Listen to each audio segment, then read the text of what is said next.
Hello, everybody, and thanks again for tuning in to this week's edition to Elephant in the Room. We'll be having some changes, but we'll announce those toward the end of the show. Today, we're going to be talking about the Great Debate, more specifically, our problems with it and kind of the lack thereof. Our guest tonight is, and I'm going to butcher this, even though I've practiced it about 3 times now, is Fabio Andrade. I think. What the hell? Okay. Exactly. I'm sure I just absolutely destroyed that. And of You course, nailed it. Matthew Steele's with us. So with that, With a first name like Fabio, you don't really even have to worry about the second name. Exactly. I don't even know why you worry about a last name. Grow your hair long and you're good to go, man.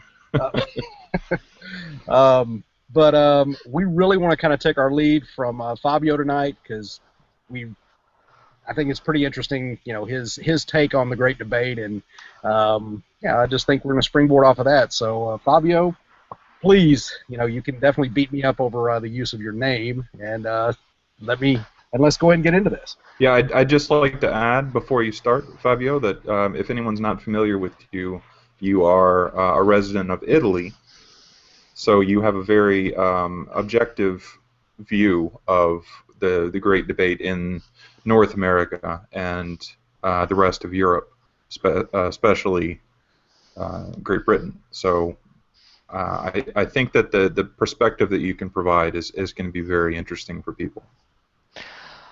Thank you. I hope I won't piss too many people off tonight, but if I do, okay, it's the problem. Entertainment. What fun would that be? What? What fun would it be if you didn't? Okay, I'll give it a shot. Yeah, I mean, my main problem with the Great Debate is that every time I hear the word the Great Debate, it's like the word worldview. They literally mean nothing to me. Especially, I remember, okay, it's probably just me because I've got a sick mind, but whenever the first time the word Great Debate, I have no idea what the people were talking about. And then when I understood it, the first reference that popped into my mind, and this is how sick I am, was the what was that? The silly walking minister of Monty Python. Yeah. That was exactly the same thing. Something. I mean, it's a minister. It's really serious. It's part of the government, and it's the minister of the silly walks. This is how serious I think to me was the term Great Debate, because there is no Great Debate. I mean, I never thought about being about something which could be addressed at the Great Debate. It's great for whom? I don't know. I mean, it is really mind-boggling to me. I can understand that the topic might be serious for someone. It is a serious business. It might be, even if I have some concerns about people which spend all the day thinking about, does God exist? Which God exists? What is there an objective morality? And stuff like that. I have some troubles. I don't think they exist in real life, and a lot of the times, and I'm sorry being rude, but I don't care. But a lot of the times I see those hangouts and debates, I just see persons which, some of them, they really passionate about the thing, and I can see the passion, but I also see a lot of people that they just get into that. It is just another venue. It's just another theater where they can make up a show, and the argument doesn't really matter. Sometimes it is so far out from our everyday life that it really loses meaning, if you get what I mean. So this is my greatest beef with the Great Debate. There's obviously something about it, about the discussion of theology, that you are passionate about because you're involved with NCG. You come to a lot of shows at the place, so you have a very intelligent and very coherent understanding of the concepts involved. So there's obviously something that you care about, that ideas you want to talk about with people. So how do you think that your specific viewpoint of all of this, sort of not understanding why there's so much conflict over these ideas in North America, because where you're from, Yeah. even though you have the Vatican in Italy, Yeah. it's still a very sort of non-issue in a lot of ways. The sort of things that we struggle with in North America. It is a known issue, and I beg you to refrain from using things like intelligent when you're referring to me, because I mean that's a red herring for me. That you're really pulling my leg. So, but you're right. It's I mean it definitely it must be part of my. It is part of my culture. We have the Vatican. You're right. I mean, so by definition, this should be one of the countries where the impact of a church should be really important, and in some ways it is, but in some other ways, from a cultural point of view, it doesn't really matter. I mean, we have had divorce laws since the I think 50s. We have an abortion law in place. I think from the Okay, I'll probably say something stupid here, but I think it's 20 years, and no, and I mean, and no, nobody questions them. Nobody in his right mind, nobody will ever, raise the issue that it shouldn't be legal. I mean, it is, and it's fair for it to be.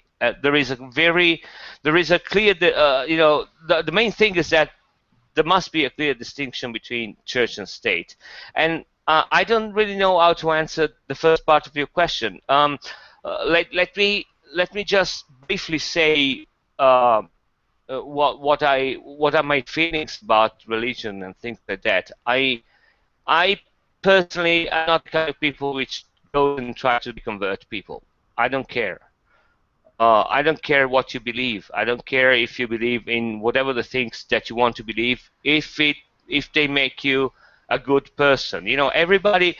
I think that everybody needs his own religion. If you get what I mean, And by his own religion, it might be a lack of religion. It doesn't matter. We need something to make us good people towards the other ones, which I think is something which is really worth, and it's paying off in the long distance. So I don't really care what religion you believe in.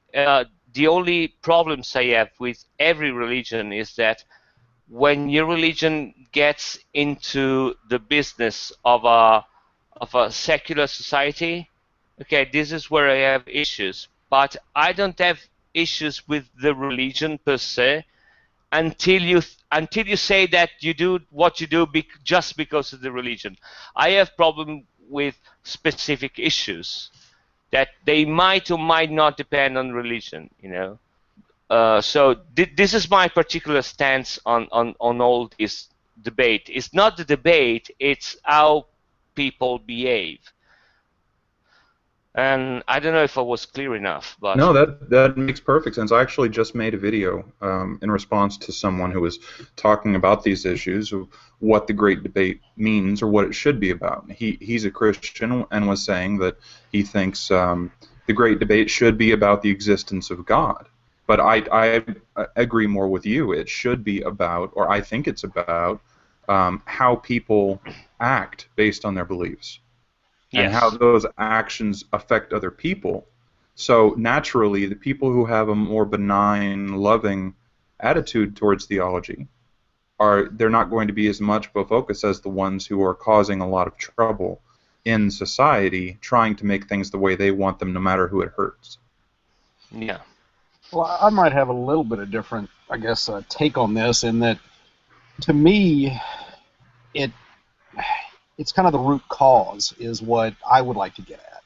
In that, a lot of the, like Fabio was saying earlier, if people are basing their reactions and their actions on a set of beliefs, albeit either religious or secular, and that's the only reason they do it. Basically, I was told to do that.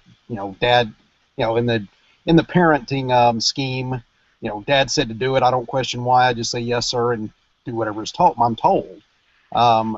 If that is what a religion or a certain, I guess, sect of religions mandates, then to me, the I guess fundamental way to get to the foundation of that is to determine is that real or not, or is it as real as, can we determine how real it is on a probabilistic scale? I know I'm going all over the place here, sorry. Um, but No, if you, I think what it sounds like you're just talking about the beliefs themselves, whether or not they negatively impact other people. but if they do, I guess the thing that I'm trying to say is if they do, then to me, what the purpose of the great debate would be is to fundamentally undermine the belief system if that belief system is not accurate. Because if it's driving those actions, and you can bring someone to the realization that everything that they're basing their actions on is not real, then all of those actions, in my opinion, should fall by the wayside. Does that make any sense at all, or did I completely ramble to where you couldn't understand what I'm trying to get to? No, and I think that's why we're seeing things like presuppositional apologetics is because their perspective has been beaten back to the point that they have to resort to tactics like that.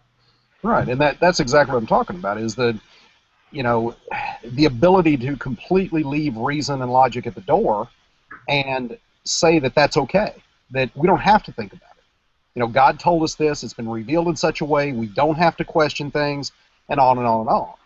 So, So what do you think is the biggest problem, Fabio, once you step outside of this YouTube, Facebook sort of internet struggle of theology? What do you think is actually the worst real world issue to focus on in the quote unquote great debate? Oh. Like what should we all be sort of unified together on? The biggest issue related to the great debate in the real world? Right. Uh, Like priests and pastors molesting children, or something. There has to be something that's going on that is. Because I've heard a lot of criticism that people are sort of focusing on things that don't really matter for ego. Yeah, I really don't know. I know I'm struggling with a question like that because I mean my point of view, my opinion is that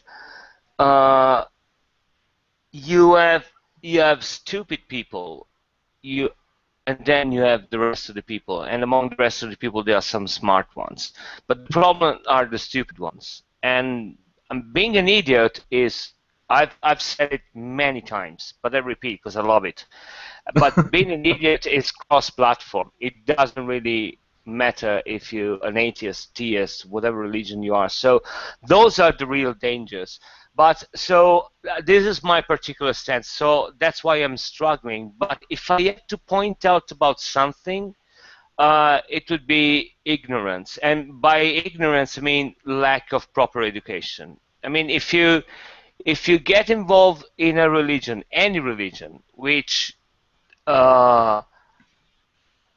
doesn't allow or gives you answers which you really should seek by yourself, that's the main problem. Because you know, well, if you're dealing with an idiot, you can at a certain point you can just say, okay, you know what, I'm done.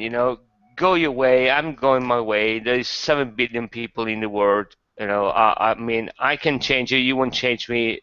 Hopefully, the impact on society from you will be negligible. So good riddance. I don't care. I can't save anybody. I'm dealing with material and time here. They're limited, so I can't deal with every moron which whatever power or didn't placed on Earth. But if you lack education, the problem is that we will never know if you're stupid because you don't know, or if you're stupid because you're just plain stupid. So this is, I think that's the main problem. And again, I don't want to sound too snob, but I think that's mostly a North American problem. We don't really have that much of a problem in Europe. I mean, most of Europe, the Europe I know. Well, So that's what I was that's thinking why. about that. Actually, when you were talking earlier about, you would think that since you have the Vatican there in Italy, that there would be more of a force that the Catholic Church represents, but it's sort of a non-issue, and I think that has a lot to do with the maturity of the culture in Europe in a lot of ways, and the sort of the juvenile culture that we have here in North America. And I think that that is sort of like a teenager that has autonomy, run away from home, or is emancipated or something, and is making choices as an adult, even though they're still, in a lot of ways, a young a child. And I think that is our culture in a lot of ways in the U.S. and even in Canada. It's a child acting like an adult and still being a child mentally, or in our history we don't have the experience to fall back on and to make responsible choices. Just like you don't let a 12-year-old drive a car. We're driving a car basically, and that is having really dangerous consequences. So Yeah, that's what I was yeah, thinking of no. when you were talking about the church.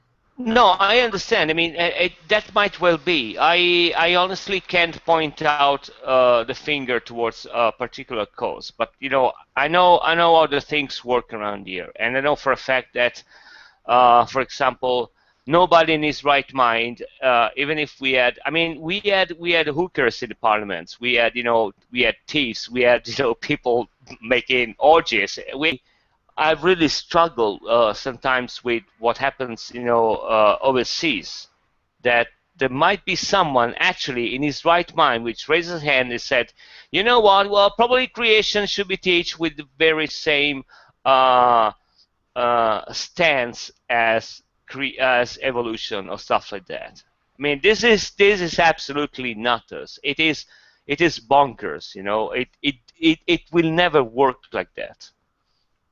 I mean, if you want to believe in creation, okay, go ahead. I mean, it doesn't matter. You can't possibly teach it unless you came up with as much as a valid point as evolution or something else. Then you can make a case out of it. Until you do that, you can't. I mean, you really can't. And if you don't like it, yeah, I'm sorry. I mean, you can move in another country, or you can go whatever you want to go. It doesn't work like that. And again, I don't know if it's because of the uh, education or the culture or stuff like that. I think that a lot of it has to do with the fact that uh, in most of Europe, when you're walking in the streets, when you're walking outside, you literally see signs of previous civilization, which were, they conquered continents. There were people storming Europe back and forth, and I mean, really powerful one. And they all crumbled. They all died. So you get a feeling of really that eternity is not really that eternal. If you get what I mean. Well, It, I know just what you mean. It's like a teenager that's, as I said, driving a car too fast and has no concept of their own mortality. yes. And that's sort of how the behavior is in a lot of ways of the culture in especially the United States. It's not recognizing that everything that we have and everything we do has consequences and could come to an end based on what we do. And global warming being a very prominent example of that. It just, ignoring the speed limit sign that you just passed is not going to save you if the police officer is hiding just over the next hill. Yeah. It's not like you can make it go away. And I think that takes a sort of a maturity that isn't very visible in our culture. And it takes hearing concerned people from other countries giving us advice just like a parent, like you're doing, that we need to listen to because it's good advice whether we like it or not. No, you're right, and there is also another thing that I think Ned was raising before. He was making a point, and it was involving parenting and stuff like that. Uh, and he is right to a point, but uh, okay, let me say just this: I am a parent, and what I don't want my son to become or to be is to be people which follow what I said, if you get what I mean. I try to tell them, how to behave. Mostly, I try to do that by leading, because I know everybody knows that if you're dealing, well, my kids are 29 and 18, so way beyond whatever, they already made up their mind. But if you have small kids, if you really don't want them to do something, you tell them not to do, and then you're positive they're gonna do it anyway. So you got to work in reverse. But as a parent, what I don't want my kids to be is to be what I told them to become. I want them to be better than me, and hopefully they will. So uh, I mean, and I think that answers a little bit about this question, and that's another beef with this kind of religion. I mean, if they tell you to do something, there will never be an advancement. Nobody will ever go forward. We always be stuck in whatever positions that we are, and that's it. And I don't think it's worth doing that. Yeah, I absolutely agree, and I mean, I definitely am the same way you are. In fact, I have a daughter. She'll turn 16 this year, and she is Christian. Good luck. Exactly. No, because she's 16, not Christian. 16. Well, and she doesn't live with me. She lives with her mother. But both of my kids, and this is how, I really wish that most people, especially the religious end, I'm being kind of biased there.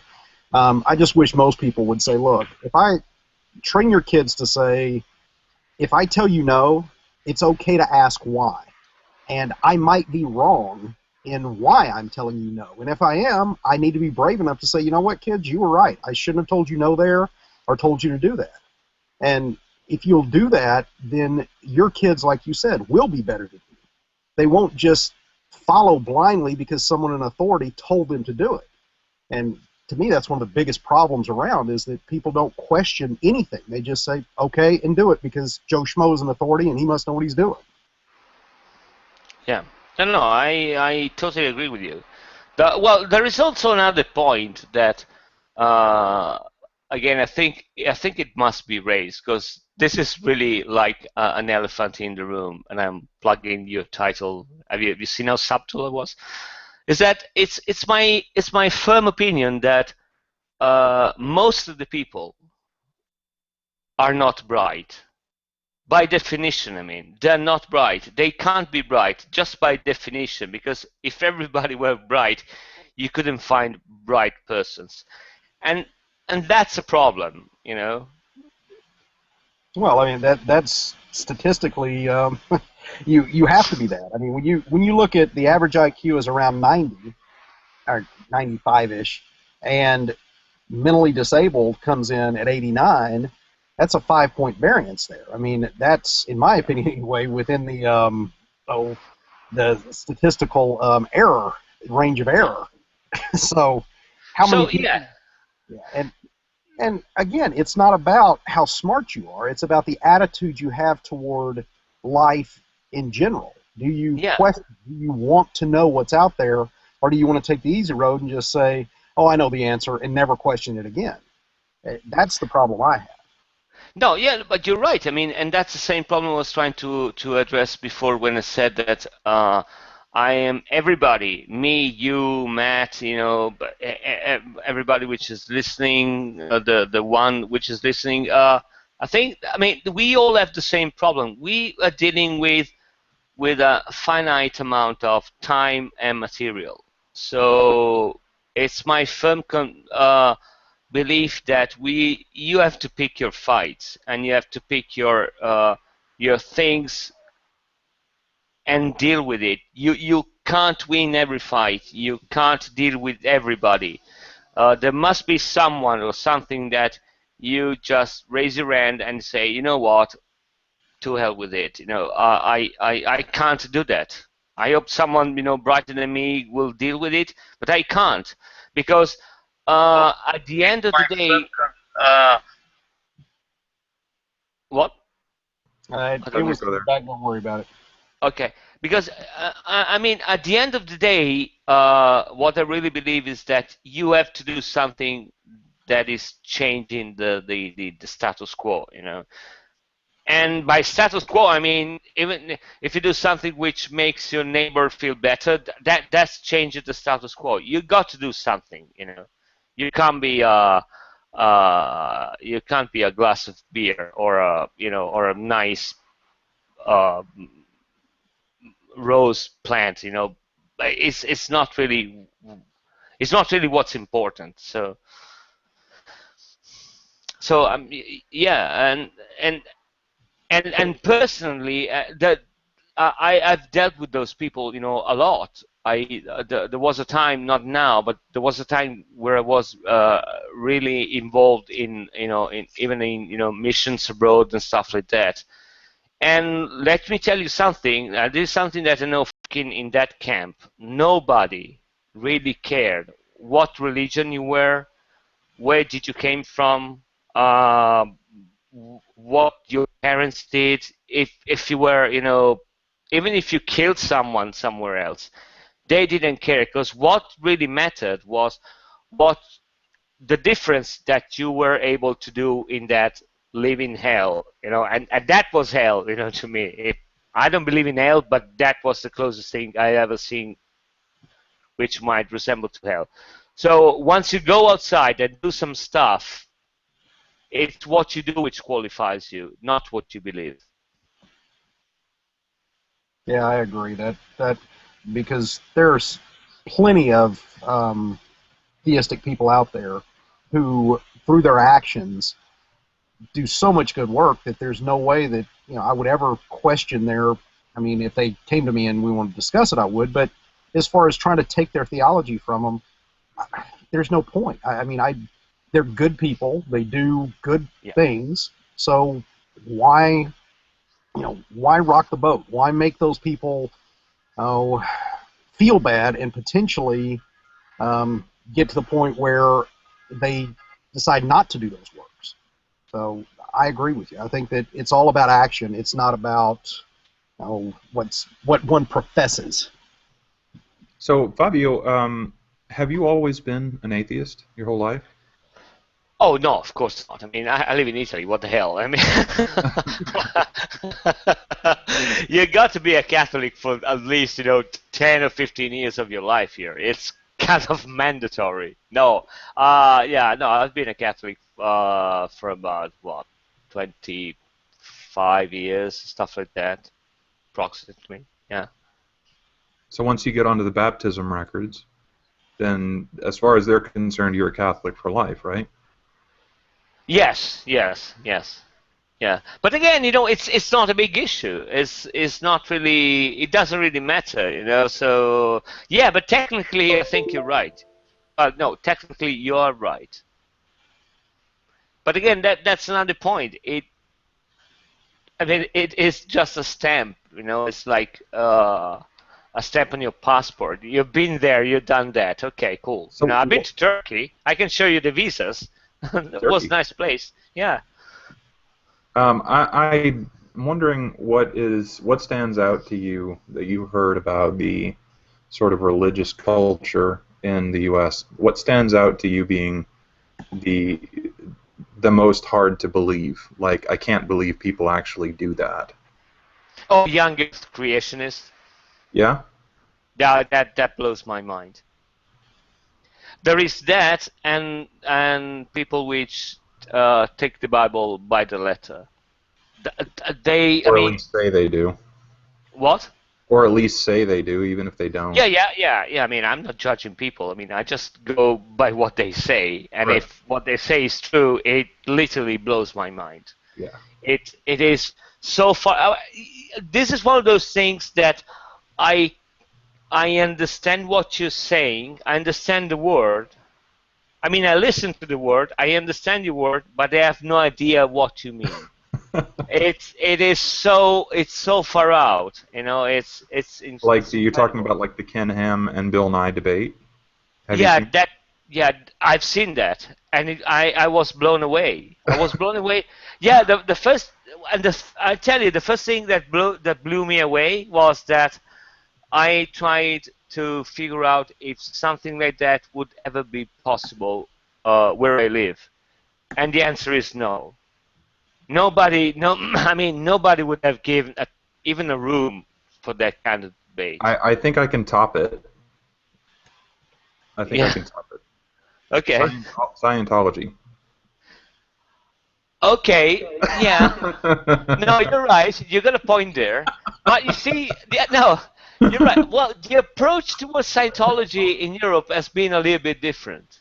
You know, it is outlawed in Germany. It is considered kind of a criminal organization. It is Wow. outlawed, I think, in France. In Italy, it's barely well, they are there, but they have no particular. It's not a church. They have no tax exempt stuff. It's a cult like any other one. But you're right. I mean that's yeah. That's really. But you know what? I don't see that much of a difference between a bunch of people which believes that there was this evil alien xeno dictator which sent all the souls in volcanoes and bombed with hydrogen bombs with unmodified DC-free airplanes and stuff like that, and someone which takes a book which you don't really know who wrote it. You have problems with translation and you don't have actually the real source and tell me that that's literally real. I honestly don't see that much of a difference. Uh, well, there is a difference, to be fair. The first guys, they make way more money than the second one on average, so Yes. that's a good difference.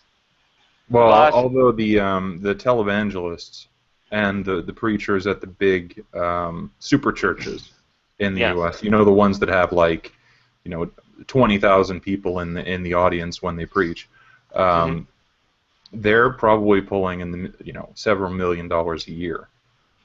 Yeah. So then they end up getting caught, having sex with a male prostitute, and that's it. So Yeah, well, yeah, L. Ron Hubbard said it well. If you really want to make money, you got to start a religion. yeah. I mean, that's golden. You can't argue with that. And even Sure. the Catholic Church in Italy, they indirectly make money because they have for historical reasons, they have some kind of tax exemptions. They don't pay taxes on the churches, for example.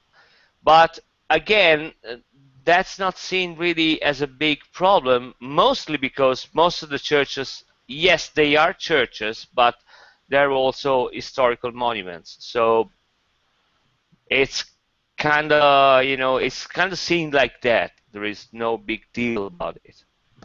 One of the biggest oppositions in North America, especially the U.S., that I'm aware of, I'm sure it's in a lot more places than that, but the outcry against Catholic priests molesting children. Mm. What is sort of, since you're in Italy, how does the culture in Italy react to that sort of thing? And what's the Oh, history of that? well, the people were well, angry is an understatement. I mean, there've been kind of a riots about it. They had priests literally, well, not lynched, but they had to move them fast. We had bishops which were revoked. I think there was a big shot bishop which was revoked 2 or 3 days ago about that. In A really Italy. big, yes, a really big one. It wasn't the news. I can't. I probably find it, but you find it by yourself. A Yeah. really big shot, and this has changed a little bit in recent years with the new pope. I must say, there has been a lot of cover up, but uh, I don't know why. I mean, the church has never been that good in covering up that kind of stuff. So eventually, it popped out, and everybody knew about, if they move priests and stuff like that. Most of them they just put in kind of a retirement in private houses and stuff like that. But yeah, but that has been an issue. I don't Uh, mean to compare these or to equate. I don't mean to equate these two things, but I'm mhm. noticing a similarity in the phenomenon of, as you say, the priests molesting children and teenagers. It's not a new thing. It's No, not it's a recent development. That's been that way, and now finally people are just starting to really be upset enough as a culture to do something about it around the world.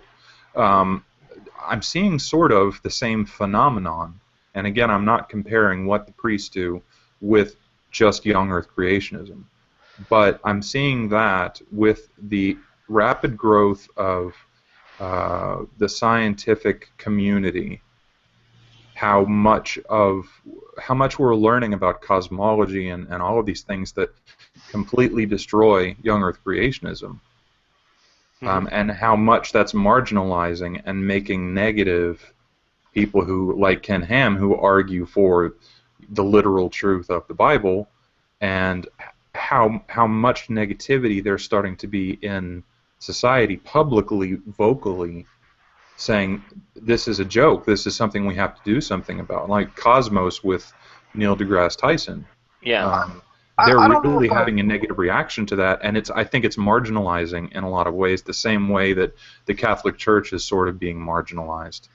I don't know if I'd agree with that, at least in the U.S., Matthew, because I mean, latest Gallup poll, which was this year, we're still as a country over 42% identify as follow the creationist model. Right. I understand that. I'm just saying it's sort of a trend that it's Well, I mean, I becoming less popular, and it's got much less of a positive sort of social well, but if you and environment. the to me, kind of the acid test there is the politicians. I mean, when you and me, I don't know if you know this, Fabio, but that one of the leading members of the science committee in the House of Representatives for us is a young Earth creationist, and he's Mm. not the only one on that board. Now that is the science. That's supposedly where our science is being directed at the federal level. So you I'm have going to be an optimist and say that since the majority, almost like 95, 97% of the scientific community is moving away from a literal interpretation of the Bible, oh and yeah, the philosophy is doing that too, and our sort of upper classes of educated people are doing that.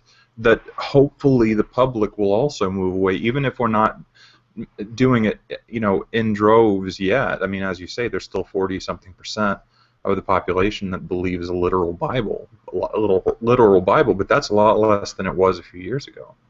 Yeah, well, I mean, I definitely will share your optimism and hope that it's moving that way, and absolutely agree that, from the scientific standpoint and through the scientific community, yeah, they're definitely not, on board with that at all. But I mean, my biggest, I guess, fear for my children is that it's not going to happen fast enough, at least in the U.S., and we are going to get the next George Bush or the next, whoever that does believe in a literal Bible like he did and feel that, pushing the button is the right thing to do because God told me to bring, the end of the world. So now we have a nuclear holocaust, or how did he say it? Nuclear, Nuclear. nuclear, Yeah, Nuclear. but nuclear yeah, holocaust. yeah. Yeah, that's kind of my. But again, I think we're getting off topic, so I don't want to rant too much. No, Well, no, we're I know running what you're short saying. on time anyway. Yeah, just a little bit, really short. And what Ned said is really interesting. I think it will make another excellent discussion with someone else for you guys. But this is a problem with democracy, and there is this false thought that democracy really has to come from the bottom. Okay, that's an idea. I don't think it's the best one, to be honest. I don't want to be ruled by people like me. I want to be ruled by people smarter than me. And when there is this, with this, I'm sorry, pardon my French, but this fucked up idea that you got to listen to the word on the street, as they say. I'm sure The you lowest got that common thing. denominator. Yeah, I hear what Yeah, you're. I mean, I'm sorry that it doesn't work. You don't ask to the people in the street. There is a reason why those people are in the street. So, So sorry, not to interrupt, but you're more along the lines of following Plato's Republic, something like that. yes, yeah, definitely. I mean, I realize, well, democracy is okay, but it has its shortcomings, and there must be something put in place in order for you to avoid that too many stupid people are going to rule everybody, because it's going to be a problem. Yeah. Well, we need to close out the show, but if you have any, it's been great having you, Fabio, and great talking to you. It's been a while since I talked to you. Yeah. If you have any suggestions, any advice, any words of wisdom, or just something that you've had that you wanted to say throughout the show and never got around to say, then by all means, say it now. I had a lot of fun. I think it was really interesting and went way better than I thought at the beginning. No, but really, I had a lot of fun with you guys. It's really interesting, and I just hope that it didn't sound too much like three people patting each other on the shoulder. No, Because no, it no. probably was, but again, I don't care. But No, uh, it didn't come off like that at all. I think it's more um, what I wanted to say earlier while you were talking, not to interrupt you, but while you were talking, I wanted to say to the people who are listening that I used to live in the U.S. and I know what it's like to hear the advice, to hear criticism from foreign voices. mhm. It's not often received well. But when you have someone telling you about something they care about that you're doing, and telling you in a civil, thoughtful way, like you're doing, Fabio, it's because you care and you want to affect positive change. And if someone rejects that because they don't like the fact that you are someone not American commenting on America, then that is stupid. If Oh you yeah, I agree. Fuck them. if you I can't don't listen, care. yeah, if you can't listen to good advice just because it's good advice, then it doesn't really matter what you end up thinking about that advice. Well, and again, you need to clarify that, Matthew, and make sure everybody knows exactly what part of the U.S. you came from. Because me I coming grew from up. Texas, I grew up in southern Arkansas, yep, and I lived in Mississippi, Oklahoma, and Texas, and Georgia.